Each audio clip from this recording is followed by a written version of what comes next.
There are moments in life that seem ordinary until they change everything.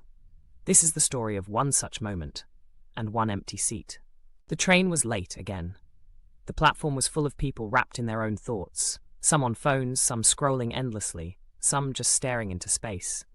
One person stood quietly, clutching a worn leather bag, body tired, spirit even more so. Today had been heavy, not just because of the long hours, but because something felt lost. Not a wallet, not a phone, something deeper, hope. The train was full, standing room only. But there in the middle of it all was one empty seat. Just one. Many walked past it, assuming it was taken. Others didn't even notice it, too focused on their screens. But this one person noticed, sat down, exhaled, not just out of relief, but out of surrender. Sometimes sitting feels like the bravest thing you can do when life keeps pushing you to keep moving. Across from the seat sat a boy, no more than 6 years old. He was drawing on the fogged-up window with his finger, smiling, completely unaware of the weight the world often places on grown shoulders. Next to him sat a woman, his mother maybe. Her hair was messy, her eyes were tired, but she looked at him like he was everything good in the world. And maybe he was. The crayon fell, rolled beneath the seat.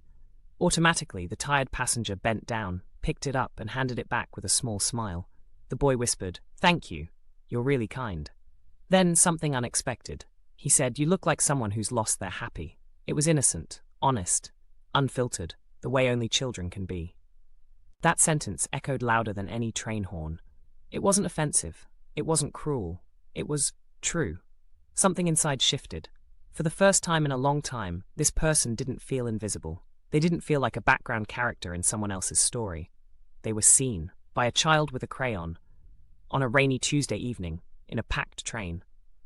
The boy got off 2 stops later. He waved, crayon in hand, and just before the doors closed, he turned and shouted, "I hope you find you're happy again." The train moved on, but something stayed behind, or maybe something returned. That night, things didn't magically get better. Bills still had to be paid, deadlines still loomed, but something was different.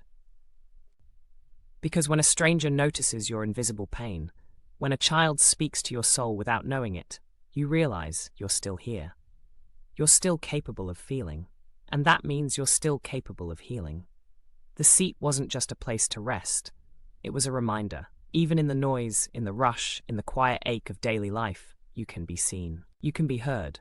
And sometimes, a small moment can become the reason you hold on just a little longer. So the next time you see an empty seat, take it. You never know what's waiting for you there.